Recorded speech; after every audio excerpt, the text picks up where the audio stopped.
É muito fácil você culpar a educação brasileira hoje em dia, no sentido de defender seu político de estimação, por exemplo. Ah, é culpa da direita, é culpa da esquerda. Mas na verdade, essa questão de ter um culpado pela educação moderna hoje não existe. Existem sim os culpados e principalmente as vítimas. O que eu quero dizer disso é que no âmbito da educação há muita falácia, muita senso comum meio enviesado ou desviesado, enfim, tudo é enviesado. Você tem que ver que a palavra viés vem do francês, que é biais, significa eixo, inclinação. Então tudo tem uma inclinação, um viés. Qualquer livro vai ter um autor, esse autor vai ter uma ideologia, mas enfim. Quando se fala de educação, já vão falar o negócio de Paulo Freire, que a educação é enviesada para a esquerda, é culpa de Paulo Freire. Mas aí você vê que tantos que defendem quanto os que acusam, eu posso chutar aqui que 80% nunca leram um livro de Paulo Freire, a verdade é essa, vão ler fragmentos, estão seguindo tendências pedagógicas, tem as tendências pedagógicas tradicionais, tem as progressistas, enfim, liberal, tecnicista, qualquer pedagogo que faz prova para isso vai saber. Mas vai muito além disso, desse âmbito de teorias pedagógicas de quem é o culpado. Você vai ver que Paulo Freire escreveu esse livro da Pedagogia do Oprimido, aí por volta de 1965, 68, no exílio dele lá. E era uma época de ditadura, então o homem ele é fruto do seu ambiente, da época em que vive. É lógico que ele iria apelar a essa questão de opressão, ele vivia na época da ditadura. E ali ele fala uma questão da crítica da educação bancária. A educação bancária é aquela que você prega ou acha que o professor é uma autoridade máxima, ele chega, ele fala, e o aluno só ouve. Isso realmente não estava funcionando, e muito menos hoje, nesse ambiente de tecnologia, rede social, onde os alunos já são inseridos com o celular antes mesmo da escrita. Então, qual a problemática central hoje em dia? A educação ela não tem uma diretriz para onde você quer chegar de fato.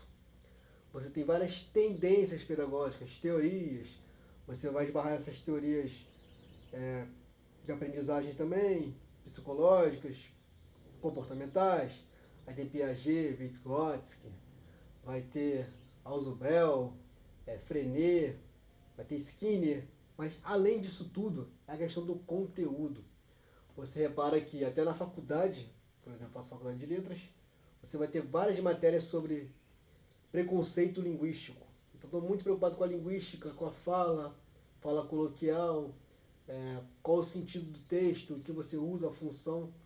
Só que você tem que entender o seguinte, antes mesmo de você falar de certos sistemas como preconceito linguístico, função do assunto, função do tema, do texto, primeiro a pessoa tem que entender o que é uma escrita, o que é um texto. Então você tem vários obstáculos que esbarram nisso muito antes. Você vê que a questão da alfabetização, por exemplo, alunos do primeiro ano, do segundo ano, estão com uma dificuldade enorme de associar fonema com a letra, o som da letra com a letra escrita, gráfica. Por quê? Porque hoje em dia o indivíduo ele é, ele é apresentado primeiro ao telefone, ao celular, a teclas, para depois ao alfabeto. E nós vivemos uma época que totalmente é midiático, você não precisa mais digitar nem escrever. Se você falar, o celular, o aparelho, enfim, televisão, smart, comandos de voz, você consegue acessar a informação. E aí que está a grande problemática. Então, se os mais adultos, que têm mais idade, ali por volta de 15, 16, 17, 18 anos, já são criados nesse ambiente. Imagina os que têm menos que isso, tem 10, 6 anos de idade, 5 anos, estão no período de alfabetização. Então o grande desafio já é esse, associar o som com a letra, fonema e morfema, né? A parte gráfica. Então eu fico pensando. E aí você tem outras questões também sociais. Às vezes na própria família, os pais às vezes não têm um grau de instrução muito grande. Também por causa do telefone, nós estamos lendo muito menos do que antigamente. Você pensar que em 1800 e pouco, você tinha folhetins, um romance ele é escrito em folhetim, saía no jornal em fragmentos, em parte. A Netflix antigamente era um romance de 200 páginas.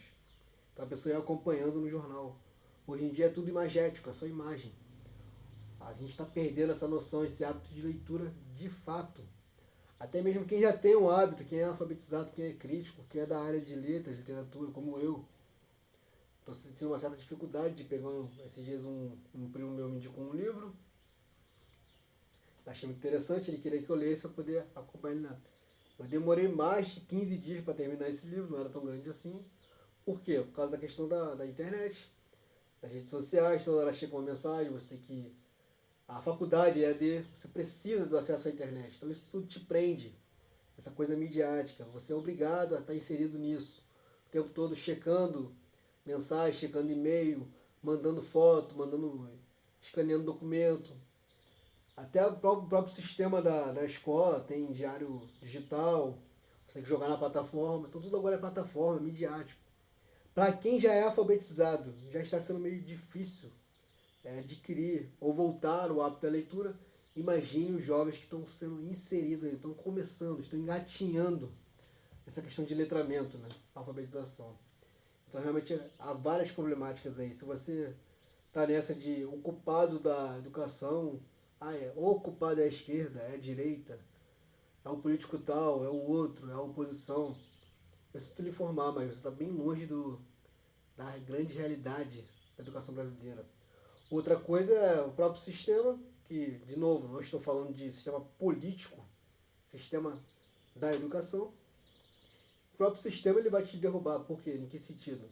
Não existe ali escrito de fato a aprovação automática, ninguém fala disso assim abertamente, mas todo professor, diretor, sabe que na prática é uma educação, uma aprovação automática. Por quê? Uma das poucas coisas que vão reprovar um aluno vai ser a frequência. Se ele tiver 75% de frequência, ele vai ser aprovado. Essa é a grande verdade. Se ele pelo menos ir, né? Ah, mas ele tirar a nota baixa, não sabe escrever direito. O professor pode fazer trabalhos extracurriculares. A própria direção é fomentada, é incentivada a fazer recuperação, e ele vai adquirir uma nota ali básica, né? O mínimo para passar. Então, a aprovação, estatística, números, são apenas isso, números, índices.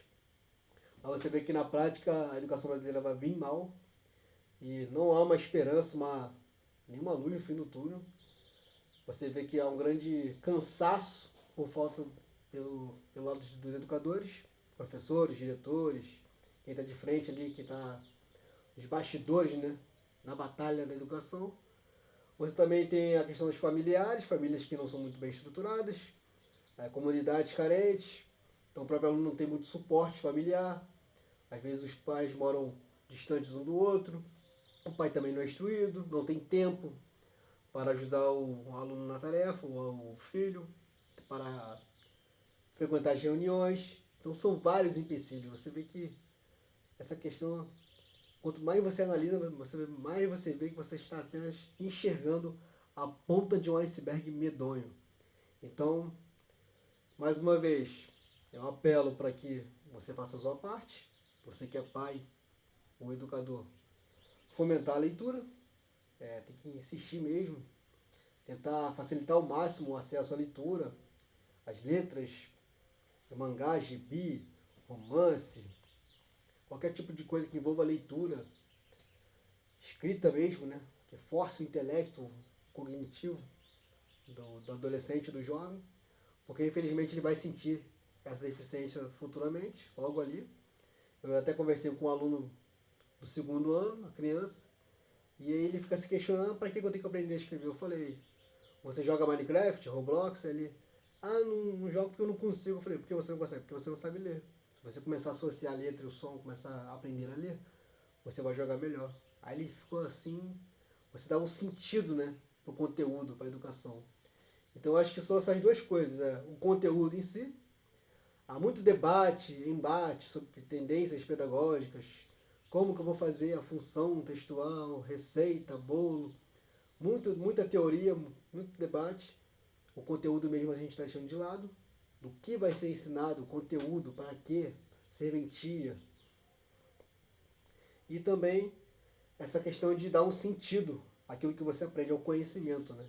Então você vai para a escola para se educar em todos os aspectos. A educação vai além do que aprender a ler e escrever, educação, cidadania, direitos e deveres, educação plena, né? E também adquirir conhecimento, né? Então, é realmente lamentável, é preocupante como que a sociedade brasileira leva o assunto da educação hoje em dia como menos uma guerrinha política de dois lados opostos.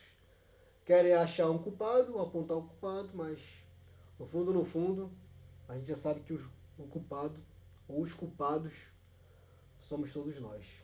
Então que você possa refletir sobre isso e insistir e tentar encontrar algo que ajude a melhorar ou não piorar mais a educação brasileira.